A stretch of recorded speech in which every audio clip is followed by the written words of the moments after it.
weeks. I mean, even after less than 10 weeks, just normally doesn't happen. So, I mean, yeah, it was pretty remarkable, that's for sure, and I'm certainly very thankful to all the people who have gotten me there. That's for damn sure. And then three months after the op itself, usually when people are they're just thinking about actually releasing you from Hardy Towers to go home, I'd already been home long enough to actually plan and have a great big rebirth party, because, well, let's face it, I mean, with having to, you know, shock me back to life again and everything else that I had to pull out, you know, I quite literally was reborn. I mean, even when I was in the coma and on the machines and whatever else, I mean, I think they had, what was it, a good 24 or so electronic syringes with, you know, all the different things kind of working externally to actually keep me alive there. So, yeah, to actually still be alive 3 months afterwards, I was pretty damn happy, that's for sure. So, we get to a point now where things are going to turn a little bit more interesting. So, if someone's internal organs is not something you really want to see, you may just want to, I don't know, turn the other way.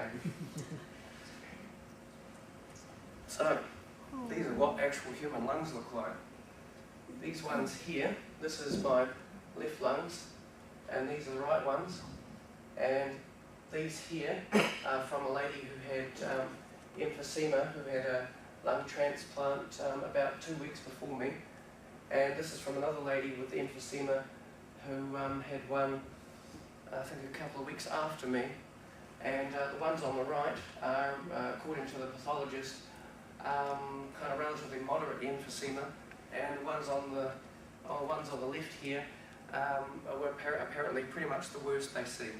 So if you want to put someone off smoking, if that doesn't do it, I don't know what will. But yeah, just looking at the right lung, my right lung too, you can see all the yellow stuff up there. That's the mucus that we spend our lives coughing up, of course, and the fact that it's all sticking out like that is, of course, because that was the lung that they had so much difficulty pulling out, and therefore, you know, because they were scraping bits of it off, it meant that you had all that open. So, just a few different sort of angles on it all, because they cut everything into cross sections, and they do biopsies and all that. And I mean, that's why I've handed out copies of the discharge summary, so you can see everything sort of all written there, and you know, doctors speak or whatever. So instead of having to take my word for what happened, hopefully you'll be happy to take some of your colleagues' word for it. So yeah, it's just different angles up close, and the cross sections themselves. Not exactly pleasant stuff, is it? And of course, this is what was keeping me alive for all those years. And of course, all that yellow stuff, that's not actually supposed to be there, is it?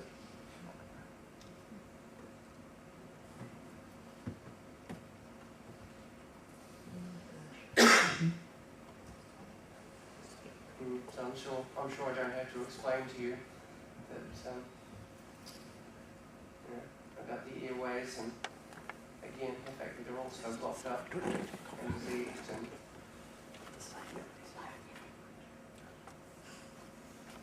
so yeah, just a few different ones of cross sections. And of course, the other thing with CF2 is that your lungs still hold shape, whereas those emphysema ones that you saw before, and you're seeing again, of course they shrivel up, as well as getting the tar in.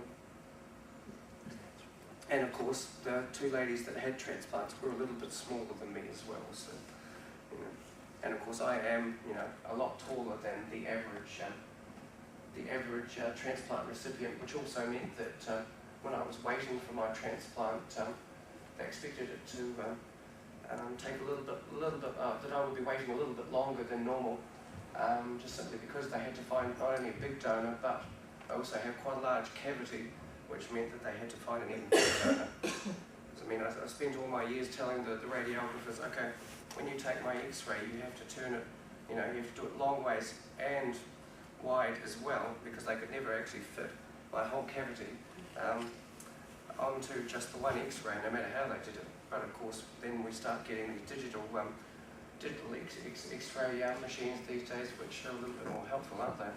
Well, when you actually have them, of course. So, we move on to a mate of mine, Stu Watson. He had a heart transplant about 4 or 5 months ago now, and this is a picture of him beforehand, and he got his heart from a 17-year-old female. And of course, because we're fairly like-minded, me and him, that's something I give him a lot of shit about. But that goes both ways, so So anyway, this is what he looks like beforehand, and this is what he looks like afterwards. So as you can see, he had a congenital heart defect called transposition of the great arteries, and he had to have something called an arterial septum at 8 days old. So what transposition of the great arteries is basically where you're born with all the plumbing of your heart kind of around the wrong way. So yeah, he's had a lot of ops and whatnot during his life to correct things, and as I say, he had to have one even at 8 days old to kind of get the plumbing to work again. And so that thing that he's holding in his hand there, that's actually his old heart. Yeah, I know. Kind of rewrites the old medical journals there, doesn't it? Because yes, that is a lot bigger than what a normal heart is supposed to be. But of course, that's the fact that of course he is 43 and he's had a lot of years of it growing to be a bit bigger than it should have been. So just a few pictures of what his heart looks like and some cross sections of it. I can't really tell you a lot more about it other than what I already have and what I can show you, because of course, hey, it's his condition and not something I know a lot about. But it's the sort of stuff that he's quite happy for anyone to show, so I've sort of gotten his permission to put all this up here and just throw it in whenever I go and talk to people now.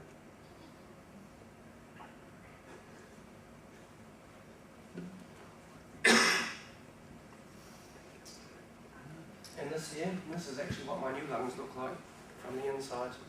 These are pictures from the bronchoscopies that have been taken at both 4 weeks and 12 weeks post-transplant, just to give you a comparison between them.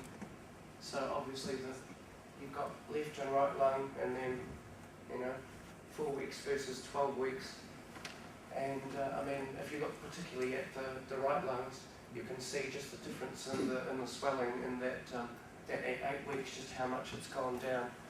And in the most recent ones that were done, I think about a month or so ago, it looks even better still. The only problem is, of course, that the particular person who actually did the photography didn't do a very good job of it. So making the comparison between the three doesn't actually sort of make it look all that good. So I do actually have those photos in an album there if someone wants to look at them.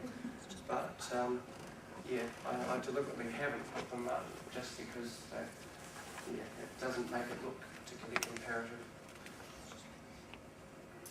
So there's some stats anyway. That's just sort of comparing this June last year with June this year, and even for that matter yesterday. A lot different, obviously, which of course is what it's all about. And certainly being able to do 666 metres in a 6-minute walk test, and I mean, for those of you who don't know what that is, that's just basically they put a oxygen, one of the stats monitors on your finger, and you walk back and forth